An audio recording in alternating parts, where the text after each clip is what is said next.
रिया miss Mary को एक करारा जवाब देने ही वाली थी, तब बेडरूम का दरवाजा खुलने की आवाज आई। रिया ने पीछे मुड़कर देखा तो उसके सामने रोहित मारवा खड़ा था। रोहित मारवा को देखकर रिया का सारा गुस्सा गायब हो गया। उसके चेहरे पर बिना उसे पता चले स्माइल आ गई। रोहित को देखते ही मानो रिया को पंख आ गए थे। वो किसी परी की तरह उड़ने लगी थी। बहुत जल्द रिया को इस बात का एहसास हुआ कि ये कोई सपना नहीं बल्कि हकीकत है। जैसे ही रोहित रिया के पास आने लगा, रिया ने एक प्यारी सी मुस्कान देकर रोहित से कहा, हाय डैड। रिया की ये मुस्कान देखकर रोहित सरप्राइज हो गया, क्योंकि आर्यन कभी इस तरह रोहित को ग्रीट नहीं करता था। रोहित ने मिस मैरी के हाथ में रूलर देखी। रोहित ने मिस मैरी से पूछा, टीचर मैरी, सब कुछ ठीक है ना? आर्यन ठीक से पढ़ाई कर रहा है ना? मिस मैरी ने सिचुएशन देखते हुए एक अलग ही ड्रामा करना शुरू कर दिया।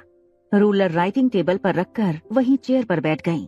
लगभग रोती हुई आवाज में रोहित से कहने लगी, मिस्टर रोहित, मैं बहुत कोशिश कर रही हूँ, मगर आर्यन सुधरने का नाम ही नहीं लेता। ना होमवर्क करता है, ना मेरी कोई बात सुनता है। उसका IQ लेवल किसी 2 साल के बच्चे से भी कम है। मैंने अपना सारा ध्यान इसे पढ़ाने में लगा दिया, मगर रिजल्ट हमेशा 0 ही निकलता है। मैं आपसे कितनी बार कह चुकी हूँ कि आपका बेटा स्पेशल केस है, इसे स्पेशल स्कूल में डाल दीजिए। आर्यन जैसे बच्चों को पढ़ाना हम जैसे साधारण टीचरों की बस की बात नहीं है। मैरी की ये बात सुनकर रोहित काफी निराश हो गया, मगर उसने अपने चेहरे पर अपनी उदासी आने नहीं दी।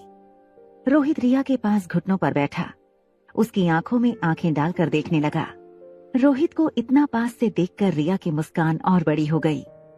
इतने पास से रोहित और भी ज्यादा हैंडसम लग रहा था। उसकी स्टबल दाढ़ी, पतले होंठ और होंठों के नीचे एक तिल। रिया की इमेजिनेशन में उसके डैड जैसे थे, उस डेफिनेशन में रोहित बिल्कुल परफेक्ट उतरता था।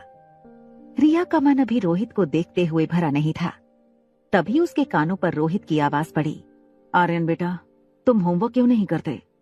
मिस मैरी को कंप्लेन का मौका क्यों देते हो? रिया बिना कुछ बोले सिर्फ रोहित को देख रही थी। रोहित की बातों का क्या जवाब देना है, ना तो ये रिया जानती थी और ना ही उसे इंटरेस्ट था।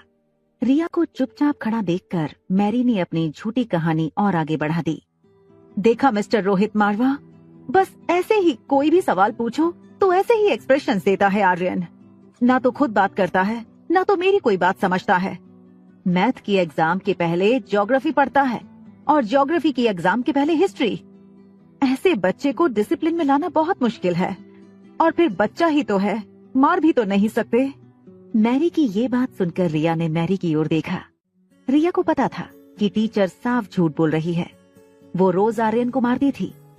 रिया पास की चेयर पर जाकर बैठ गई। रोहित का सर झुक चुका था। ऐसा लग रहा था जैसे रोहित ने आर्यन को लेकर हार मान ली हो। रिया से रोहित की हालत देखी नहीं जा रही थी। रिया रोहित को कुछ कहे उससे पहले मिस मैरी ने अपनी आखिरी चाल चल दी। वो रोहित के पास आई और बिल्कुल धीमी आवाज में कहने लगी, मिस्टर रोहित, मेरी बात मान लीजिए। आर्यन को स्पेशल स्कूल की जरूरत है।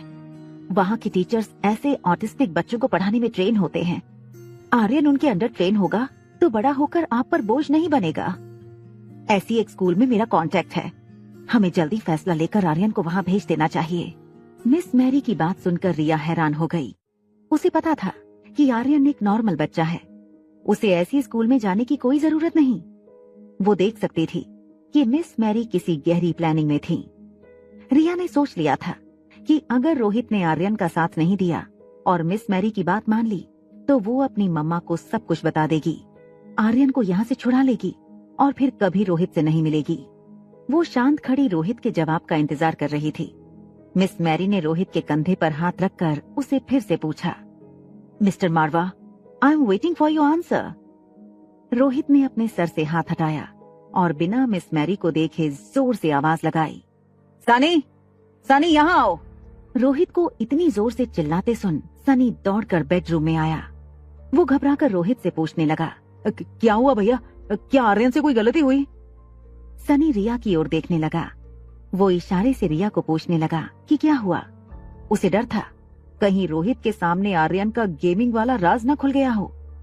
तभी रोहित ने सनी से कहा, सनी, एक काम करो, मिस मैरी को पूरे साल की फीस दे दो। और उनसे कह देना कि अगर वो आर्यन को नहीं पढ़ा सकती तो हम किसी और को ढूंढ लेंगे। कल से यहाँ आने की कोई जरूरत नहीं। रोहित की ये बात सुनकर मिस मैरी शॉक हो गई। उसने सोचा नहीं था कि रोहित उससे इस तरह बात करेगा। बात को बिगड़ते देख मैरी ने सिचुएशन संभालने की कोशिश की और कहने लगी, अब मैं मनाली की बेस्ट टीचर हूँ।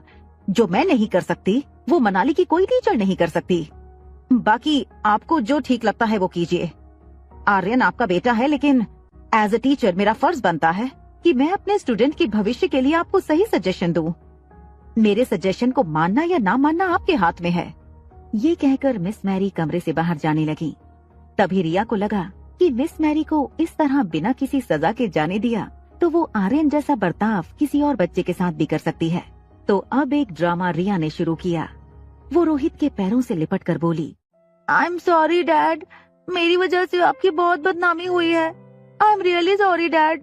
मैं आप जितना स्मार्ट और इंटेलिजेंट नहीं हूँ और मेरी माँ की तरह बेवकूफ और बदतमीज हूँ, तभी तो आपको दादा दादी ने घर से निकाल दिया।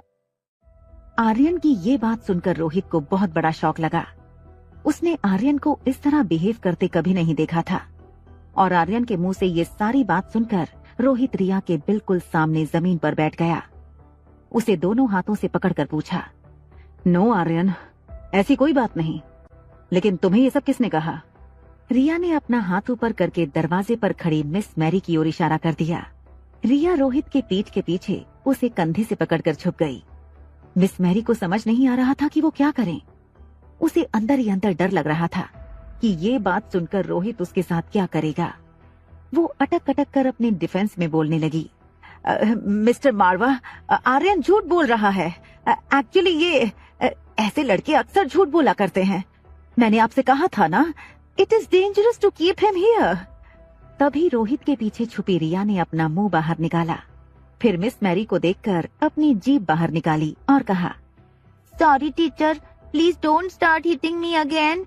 ये सुनकर रोहित और सनी दोनों को लगा कि अगर मिस मैरी लड़का होती तो उसके किए की सजा उसे यहीं दे देते। रोहित की आंखों में गुस्सा देखकर मिस मैरी घबराकर मेन डोर की ओर भागने लगी। मेन डोर के बाहर रोहित के गार्ड्स ने मिस मैरी को रोक लिया। रोहित ने रिया के माथे पर हाथ घुमाते हुए कहा, आर्यन बेटा, तुम थोड़ी देर खेलो, डैड अभी आते हैं। इतना कहकर रोहित खड़ा हुआ और सनी के साथ बेडरूम का दरवाजा बंद करते हुए बाहर चला गया। मिस मैरी को पता चल गया था कि अब बचने का कोई रास्ता नहीं था। गार्ड्स ने उसका रास्ता रोक कर रखा था। पीछे रोहित बेहद गुस्से में उसकी ओर बढ़ रहा था। रोहित मिस मैरी के पास आकर रुक गया और अपनी जेब से फोन निकालकर डायल करते हुए बोला, अभी आगे की पूछताछ आपसे पुलिस ही करेगी। आई विल मेक श्योर कि आप पर चाइल्ड हैरेसमेंट का ऐसा केस हो जिसमें आपको बेल तक न मिले, and I will hire the best lawyer of Manali. ये सुनते ही मिस मैरी ने रोहित के पांव पकड़ लिए। रोते हुए सब कुछ कन्फेस करने लगी। I am sorry mister Rohit, मुझे माफ कर दीजिए। मैंने ऐसा सिर्फ पैसों के लिए किया। मैं जानबूझकर आर्यन को टॉर्चर करती थी, उसे गलत सिखाती ताकि आप कन्विंस हो जाएं कि आर्यन नॉर्मल बच्चा नहीं है और आप उसे स्पेशल स्कूल में डाल दें। रोहित ने पांव झटककर मिस मैरी से अपने आप को अलग किया और पूछा, किसने पैसे दिए थे ये सब करने के लिए? किसने पैसे दिए थे, बोलो। मैरी कुछ जवाब नहीं दे रही थी। उसे समझ नहीं आ रहा था कि वो क्या करे। तभी रोहित ने चिल्लाकर पूछा, will you tell me or should I call the police? Mary के पास और कोई रास्ता नहीं था। उसने अपने दोनों हाथ जोड़ लिए और कहा, आपकी अंकल मिस्टर किशोर मारवा ने मुझे पैसे दिए थे। इतना कहकर मैरी फूट फूट कर रोने लगी।